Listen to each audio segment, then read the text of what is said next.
Now, we are going to talk a little bit now about taking international trade and the economy to the next level, and what an interesting time to be having a discussion like that. The context of this, I guess, is that an efficient and safe payment system supports the economy to grow, but we also need to consider what the growth of our economy and globalisation might mean for demands on the payment system.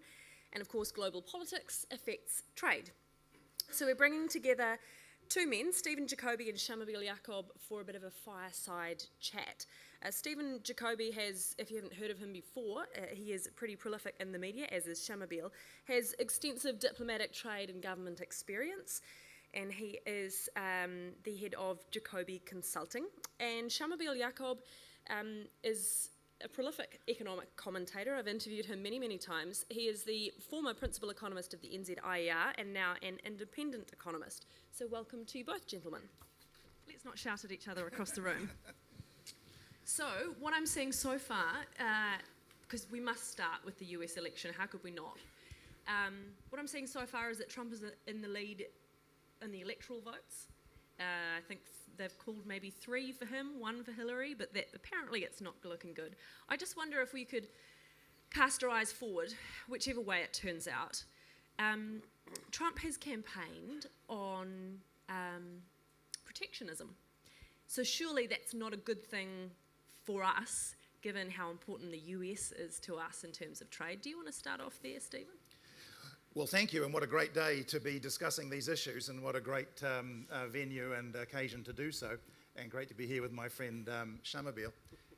Look, both candidates in this US presidential election present problems for New Zealand, but I would say that candidate Trump presents more problems than Secretary Clinton does.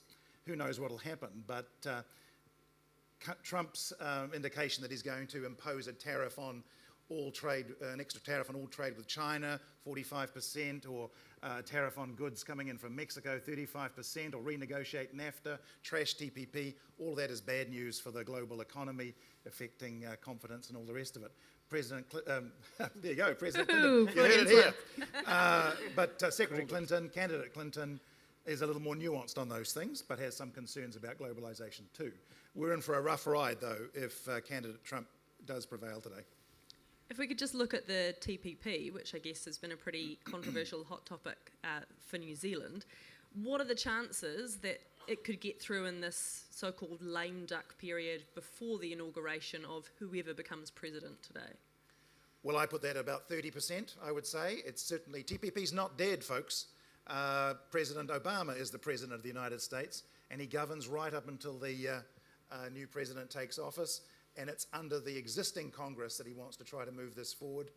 I predict that after this election, if candidate Clinton wins, President Obama will put the TPP text to Congress, and it will be voted on. It's hard to predict the outcome. As I say, I only give it about 30%, but it's far from dead. I think that's pretty unlikely, given what Clinton has said is in the first 100 days, the first thing she's going to do is actually take TPP away.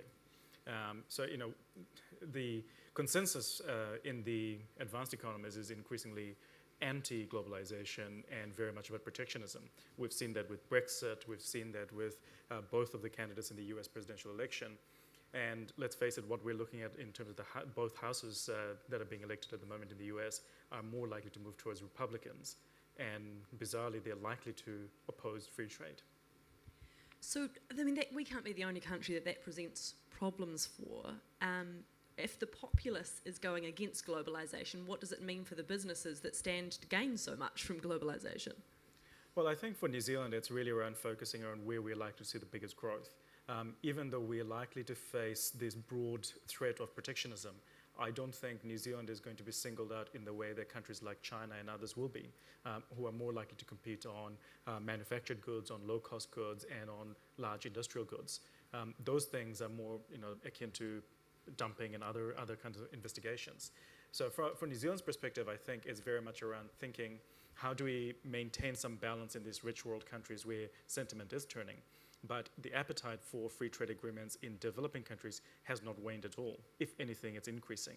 They want to engage more with the world, they want to trade, they want to see increasing prosperity, and we have to focus our efforts there, because what we're seeing in places like America and Europe, I think, is very much a reaction against the reforms of the last 30 years, which came with the same time as welfare reforms and other things which hurt the poor, uneducated, and people in the provinces.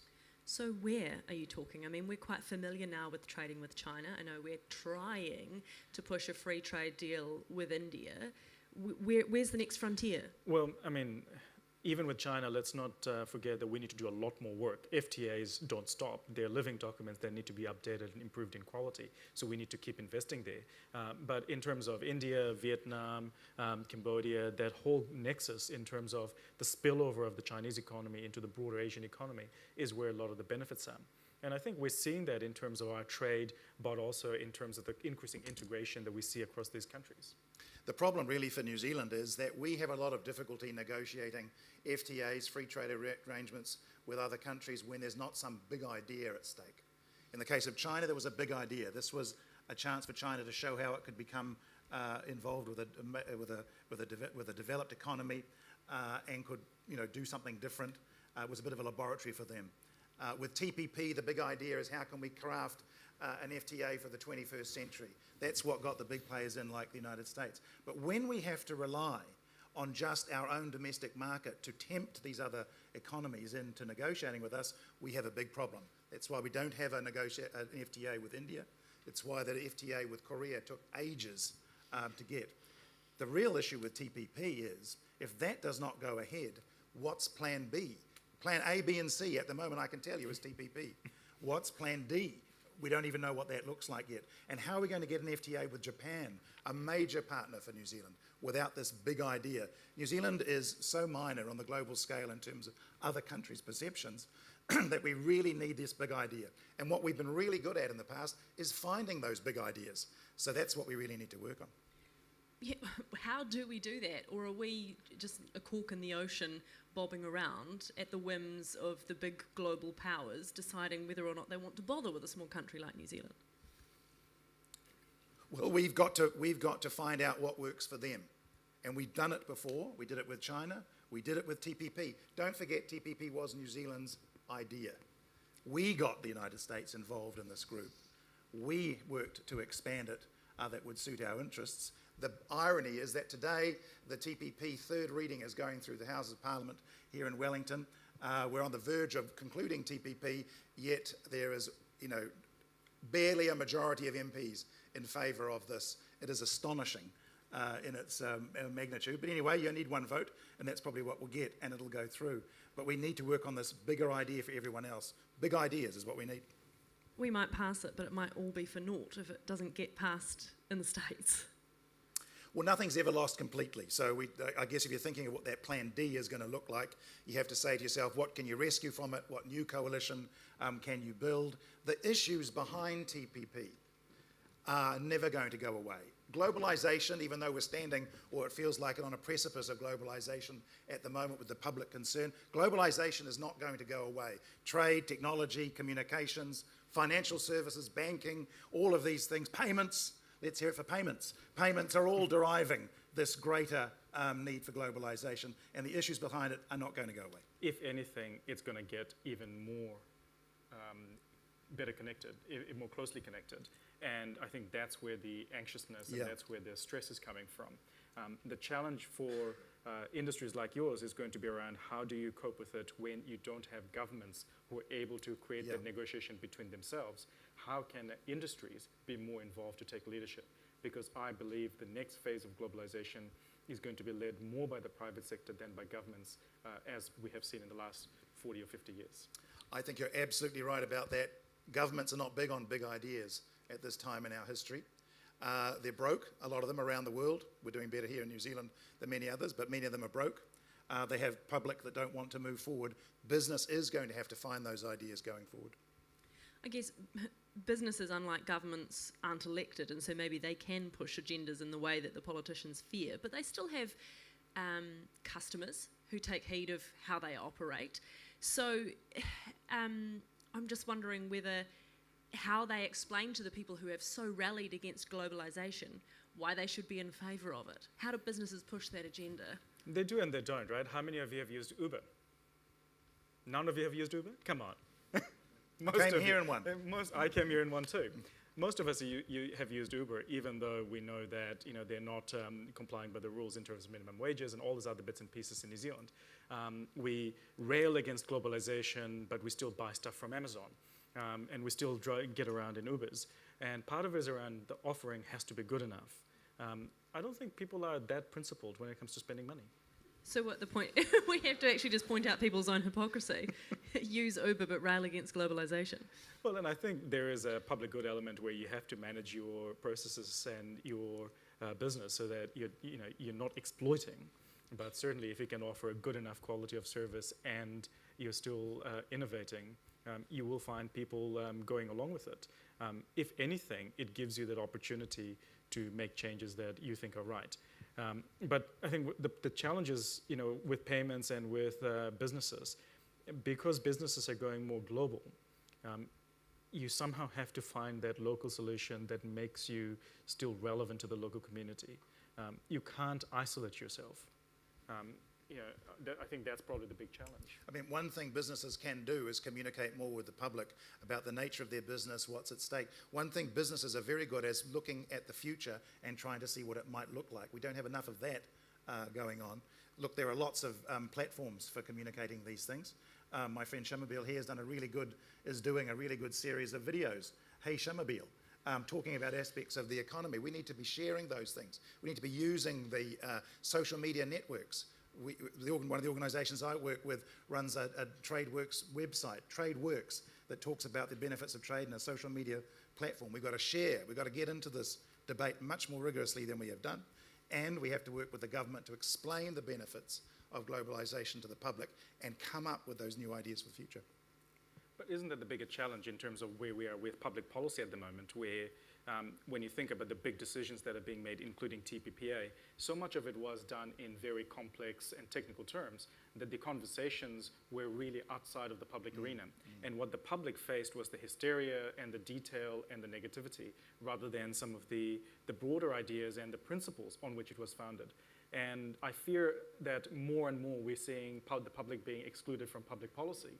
And as a result, what we find is that knee-jerk reaction in terms of it's a yes or no, rather than the nuanced conversation of whether or not there is a good way of progressing whatever that particular idea might be, like the TPPA. But I still think business needs to be part of that discussion.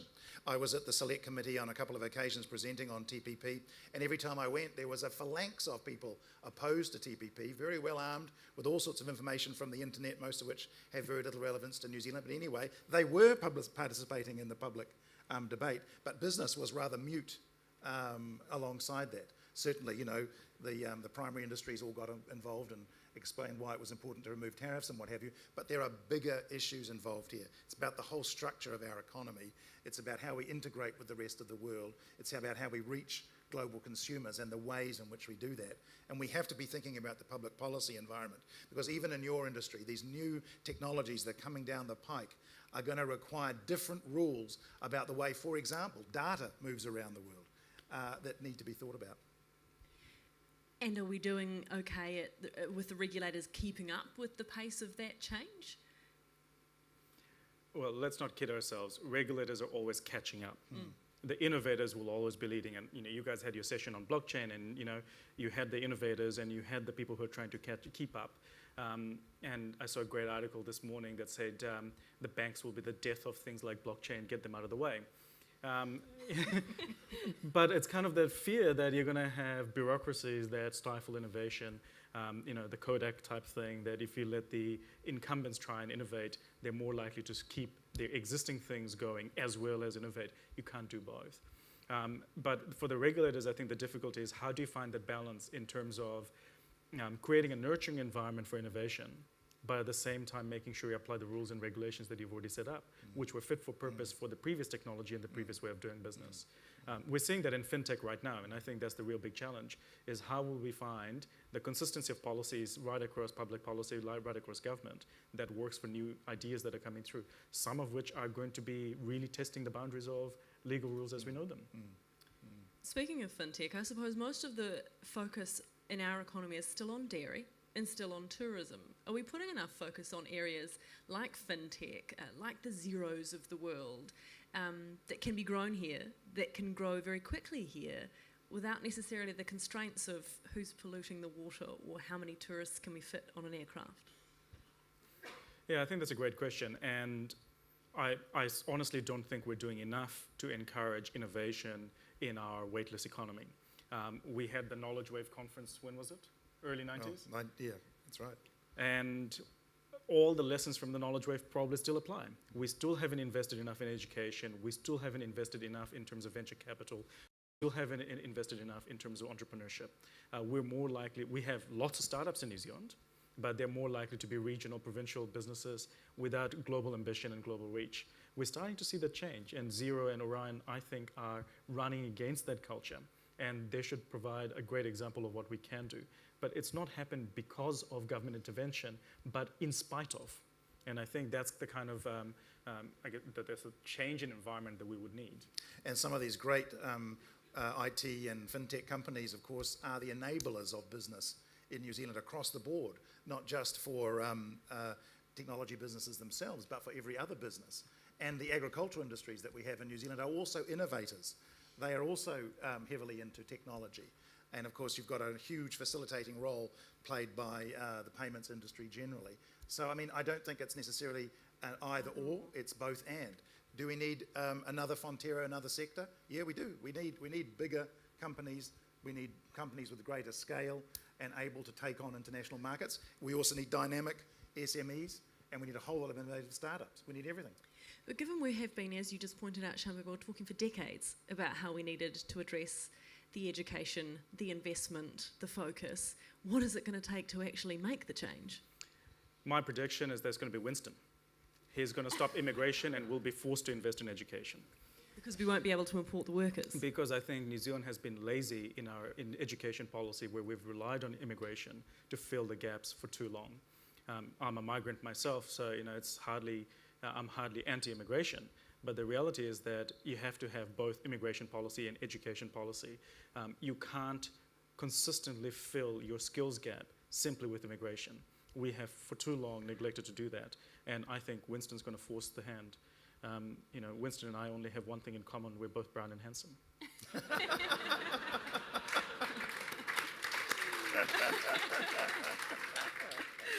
You're much easier to interview, though, I've got to say. It's the first time I've heard Winston as the answer to anything, but it's a very interesting point. Why don't we talk just a little bit about the economies of the globe? Because we're, 8 years on from the financial crisis. Interest rates are still at near zero in most of the major economies in the world. House prices, though, are going gangbusters in a lot of places, even places where economies aren't necessarily. So what's going to happen to our financial system when interest rates start to rise? Well, I'm very concerned for our own financial system on the housing side. But outside of the housing side, the system is extraordinarily sound. And even with that thing, I don't think we're going to see a failure of the banking system. I think the bigger challenge is how intertwined everything is in a country like New Zealand, where the banking sector is just so big and so important in terms of source of capital for all types of businesses. And if we have a downturn in the housing market, which will happen at some point in time, I've been waiting for it for about 10 years. But I think what's going to happen is we will see the global increases in interest rates, because economies like America's pretty strong and getting better. And notwithstanding the risk of a crazy buffoon taking on as a president, I think the American improvement will continue to improve. And if that is the case, then we will see interest rates rise there. We will see the New Zealand economy starting to face the impact of high interest rates.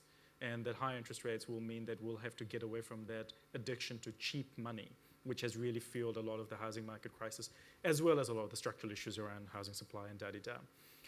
But are we looking down the barrel of a massive downturn? I don't think so.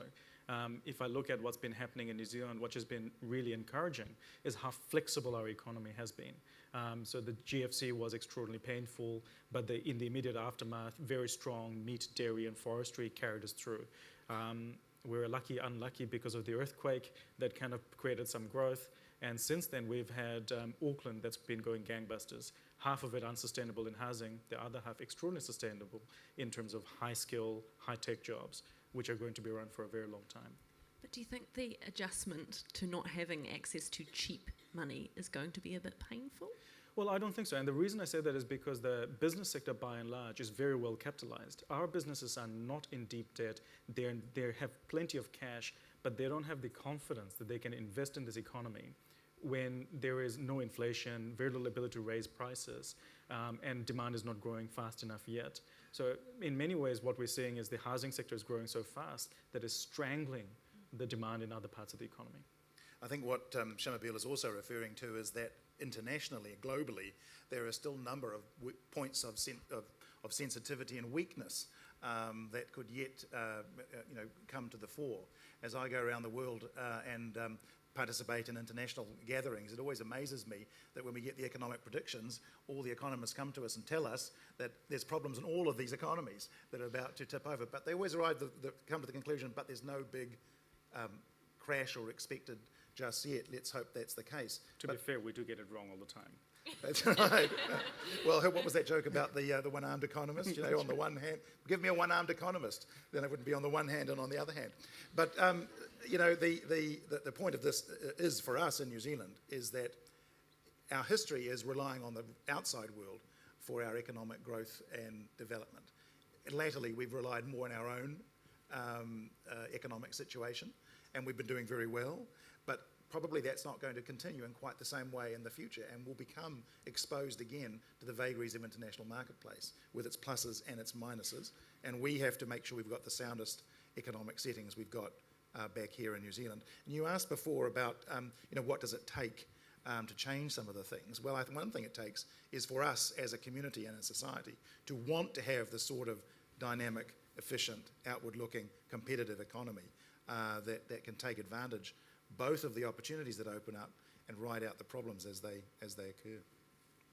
So you've got to want it, but I always wonder whether you've got to be dissatisfied with what you've got in order to want to make it different. So does there have to be a pain point to create the change? I think you do. And if you think about the burning platform, do we have one? In some ways we do. So in things like housing, we've got the young that are dissatisfied, but we saw even in the latest local government elections, they still don't vote. And there is this disconnect between where the dissatisfaction is and whether or not that message is getting through to politics to lead that change. Brexit, I think, was very much a watershed moment in terms of global politics, where we saw the angry and dissatisfied now being the majority of voters. We hope we don't see it in America today, but regardless of what happens today, we know that politics in America has changed forever. It is more polarized than it has ever been before, and we're likely to see that trend persisting in many places. And my sort of theory behind that is it is very much a product of the kinds of policies that we have pursued in the last 30 years. It has been about opening up economies, it has been about creating functional markets, about efficiency, but we've lost sight of a lot of the other things that go with it in terms of nation building, whether it's social or physical infrastructure, and weakening of our welfare policies and those kinds of things. And the rich world, I think, that is what's going to drive a lot of the dissatisfaction, but it's slow building and it takes a long time. So we've seen it happen in the UK with Brexit. We're seeing it happen in the States. Could we see it here, where the young who can't afford houses, who are paying for their own education, who probably won't get superannuation, start to become angry and mobilise? Inevitably come, New Zealand tends to be 10 years behind everybody else when it comes to politics. So we've got a nice roadmap ahead of us in terms of what's going to happen. But we've sown the seeds. I don't think we're that different in terms of what's happening. And that's across our economic structure and some of the structural changes that we see. These are not unique to us. Whether we talk about the falling home ownership rates, that particularly affects the young, whether we talk about the job losses in manufacturing and semi-skilled, unskilled jobs, whether we talk about the depopulation of provincial places, this is happening everywhere. But we've seen the politics spilling over places in places like the UK because they've also had external influences like the mass immigration, the refugee crisis, the kind of the seeming loss of sovereignty. We haven't seen those in New Zealand yet, those pressures, but with things like what's happening with immigration now, I'm absolutely convinced that that is why Winston is so popular right now. But that is also the kinds of thing that will keep pushing us towards finding that kind of same kind of polarization in terms of political views. And young people will eventually have to get off their butts and vote. We did see a lot of public dissatisfaction around the time that TPP was signed in Auckland, mostly not altogether terribly well focused. But having said that, there were lots of people genuinely concerned about what they thought TPP might mean for New Zealand's sovereignty. I don't think they necessarily, we have explained well enough what those issues are, but there are signs of that. Now, when it comes to pain points, I think we have plenty of pain points in our economy. You only have to go up the road here to the City Mission to see some of those pain points. You only have to go into the regions of New Zealand, and you've written about this, Shamubeel, to see some of the towns, the zombie towns and things that we've got around the place, where we have not seen the benefits of New Zealand's participation in the global economy come to the fore. But at the same time, we have to realise that addressing those issues, getting better infrastructure, more education, more hip replacements, and all the rest of it, all of that has to come through growing our economy, connecting with the rest of the world, and doing what is necessary to attract foreign investment and also to reach out around the world. But the last bit is what's been missing. So the economic formula of the last 30 years has focused on getting the right conditions to have economic growth. But we haven't focused hard enough on sharing that economic growth, particularly those who miss out. If anything, we've embarked on an increasingly mean and grudging path of blaming them for being poor. Yeah, well, if that's an opportunity we have by having that 10 years behind everybody else, let's get working on that. By the way, this reference we keep making to Shamubeel and the regions was him predicting the death of Whanganui, wasn't it? No, I just called him a zombie town. Zombie town, yeah. He's a huge hit there now. Been back a few times, haven't been lynched yet, so it's good.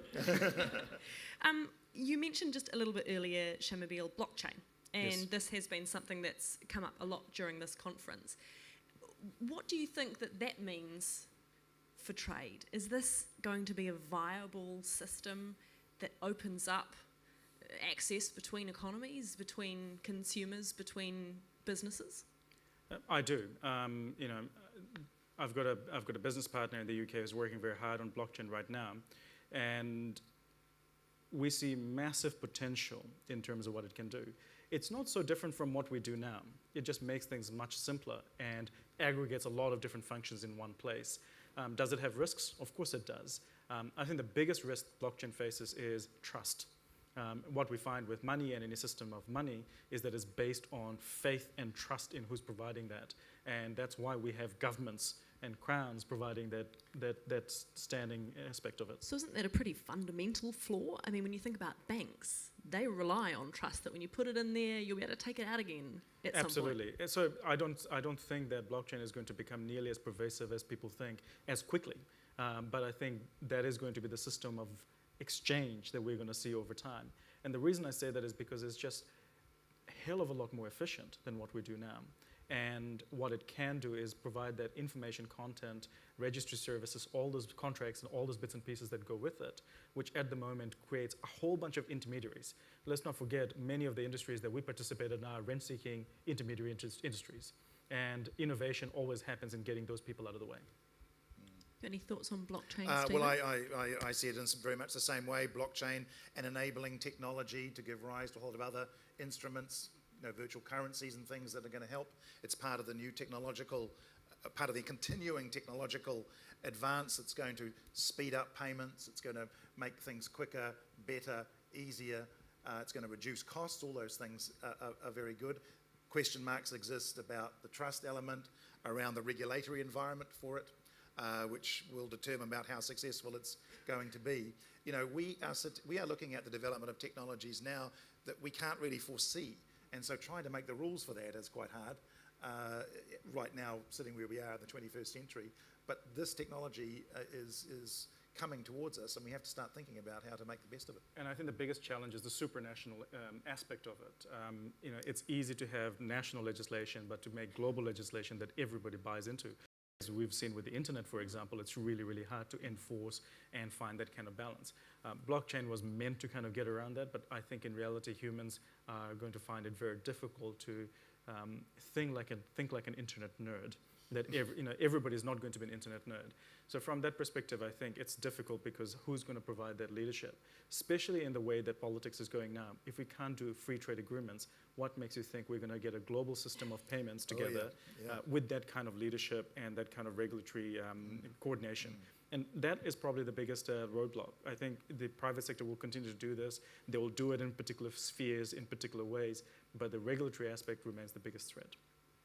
It is a bit like a free trade deal then. Everyone's sort of negotiating over what the rules are going to be, and we know how hard free trade negotiations are, like we have seen with the TPP. That's right. Well, global problems require global solutions. And if you're going to find global solutions, the only pathway through that in a world of sovereign nation states, which still exist, the only way through that is through negotiation. I'm just conscious we're getting to the end of our time, so I thought maybe we would just quickly return to US politics. Are you willing to stake which way you think it's going to go and what the implications will be? Shamubeel? Sure. I'm hoping and praying like hell that it's going to be Hillary. And the reason is I just don't want to see a bigoted, racist, horrible man being the president of the biggest economy in the world. But quite apart from what you'd like to see, what do you think will happen? I think Clinton's going to win. I think as a result, the stock markets will react positively in the short term. Longer term, I don't expect to see any major influences on New Zealand other than the TPP being abandoned. The other policies that she's got in the first 100 days are focused on things like education, infrastructure, and sustainability. All of those things sound nice, but these are big policies that will take a long time to come into effect. As a result, we should expect to see essentially an environment where the US economy is investing in itself after not doing that for a very long time. And that should be good for New Zealand over the long term, but we shouldn't expect to see any immediate benefits other than this removal of risk, which is Trump. And when you reckon the Fed will start raising rates? By the end of this year. Yeah. Stephen? Well, I'm inclined to ask everybody out here because you've been looking at your phones and your pads. Has anyone while got we've been an talking. update for us? Anyone furiously following? Hillary's now in the lead. Which way did Florida go? Trump's going to get Florida. Okay.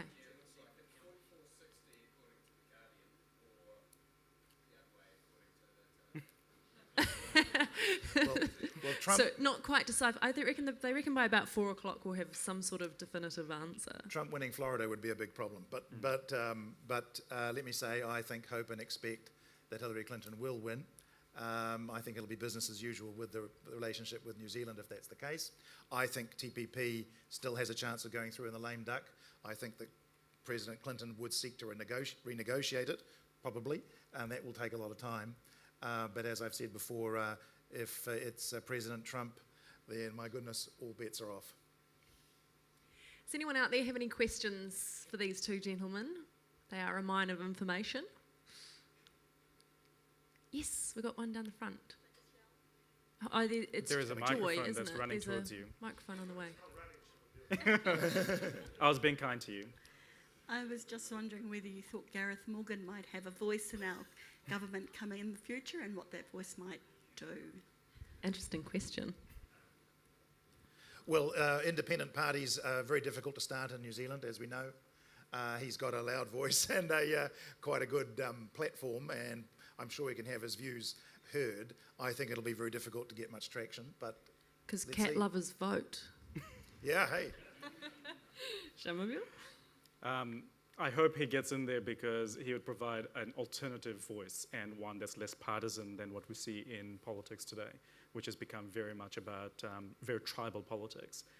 But the reality is that, like Stephen says, independent parties, very difficult to get big numbers. As a result, very difficult to have the big influence. Look at the Green Party, how long it's taken them to get to a position of any influence.